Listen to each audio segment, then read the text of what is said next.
प्यार के साथ साथ जीने मरने की कसम खाने वाले तो बहुत से लोग हैं। कुछ इसमें कामयाब हो जाते हैं तो कुछ यूं ही बिखर कर रह जाते हैं। बिहार की एक सच्ची प्रेम कहानी, इसका अंत इतना दर्दनाक होता है जिसे सुनकर आपके रोंगटे तक खड़े हो जाएंगे। नमस्कार, आदाब, सत श्री अकाल। क्राइम अभी तक के चैनल पे आपका फिर से स्वागत है। आशा करता हूँ आप सब अच्छे होंगे। दोस्तों, अभी तक आप लोग मेरे चैनल को सब्सक्राइब नहीं किए तो प्लीज़ चैनल को सब्सक्राइब कर ले, बेल आइकन को ऑल पे प्रेस कर लें, जिससे मेरी क्राइम और रहस्यमय कहानियों की नई अपडेट आप सभी तक अच्छे से पहुंच सके।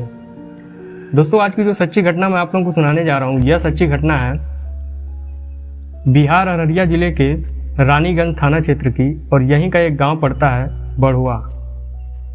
दरअसल आज से कुछ दिन पहले का वाकया है, 5 जुलाई 2022 की।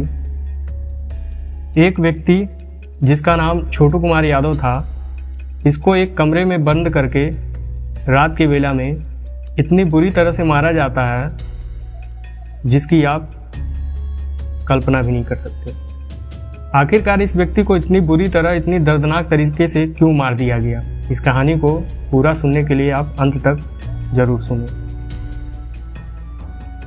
आज से कुछ साल पहले ये व्यक्ति जिसका नाम छोटू कुमार यादव रहता है और लड़की जिसका नाम आरती यादव रहता है, यह दोनों एक दूसरे के प्यार के संबंध में बढ़ जाते हैं और धीरे धीरे इनका प्यार इतना आगे चले जाता है कि यह साथ साथ जीने मरने की कस्में भी खाने लगते हैं और यहाँ तक कि शादी की बात भी करते हैं। लड़की अपने भाभी से अपने प्यार के बारे में सब कुछ बताती है।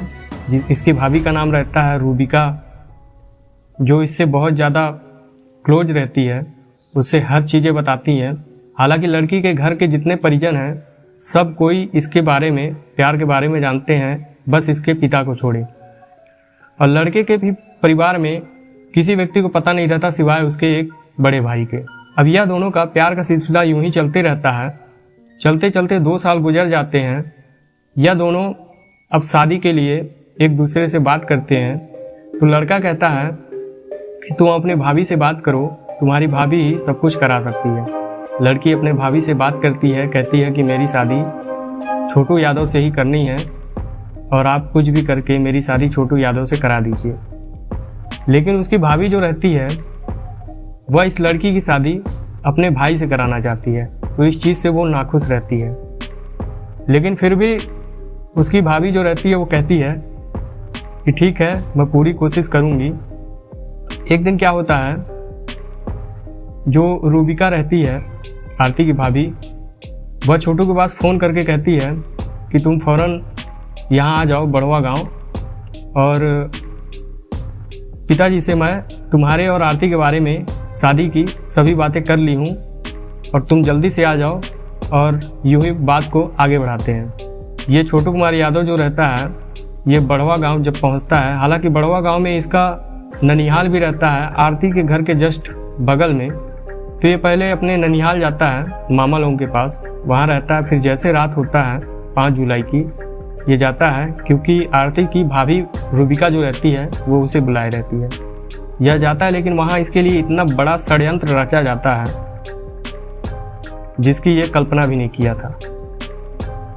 यह जैसे वहाँ पहुँचता है, इसको रूबिका जो है वो एक कमरे में बंद कर देती है और सभी लोगों को इकट्ठा करती है, जिसमें आरती के पिता, आरती का भाई और उसके कुछ और भी करीबी रिश्तेदार रहते हैं। कुल मिलाकर 7 व्यक्ति रहते हैं उसकी भाभी को लेके।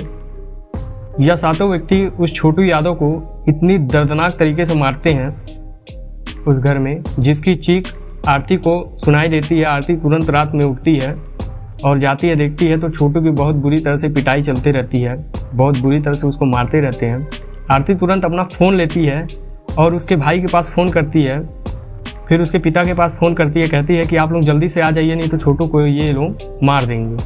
लेकिन छोटू का जो घर रहता है आरती के घर से यूं ही करीब 1 घंटे का रास्ता रहता है, और आरती का जो घर रहता है उससे कुछ दूर आगे में उसके मामा का घर रहता है। आरती फ़ौरन रात में दौड़ते हुए छोटू के मामा के घर जाती है और उनसे सारे वाक़या बताती है।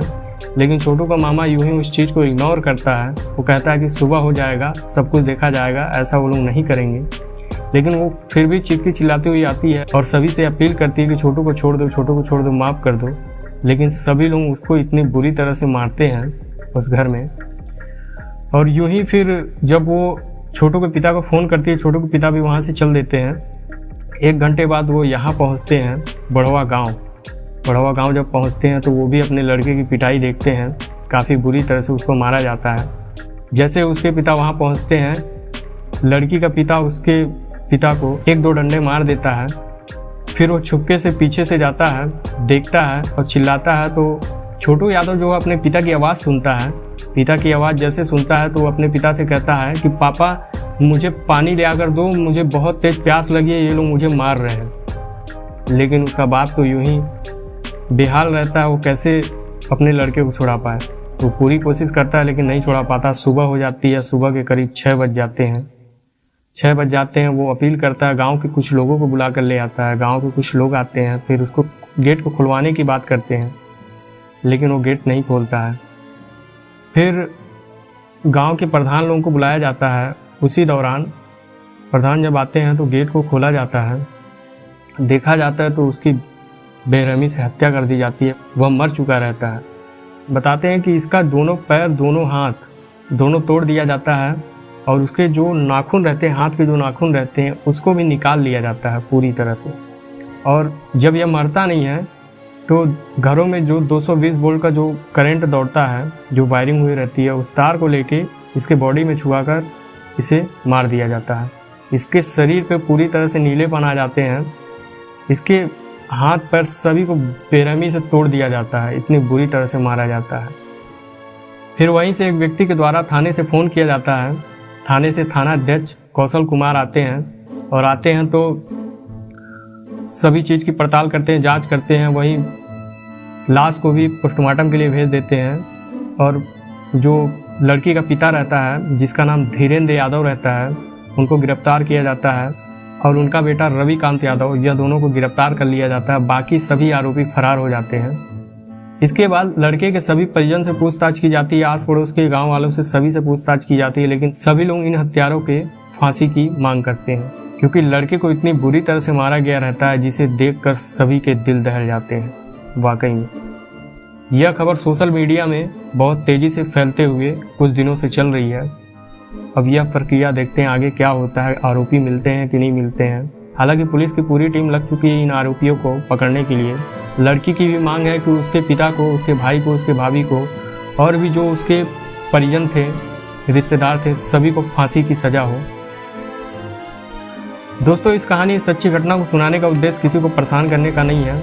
आप जहां रहें सतर्क रहें, सुरक्षित रहें। अब आपसे मैं विदा लेता हूं। मिलते हैं क्राइम अभी तक के अगले नए एपिसोड में। तब तक के लिए जय हिंद।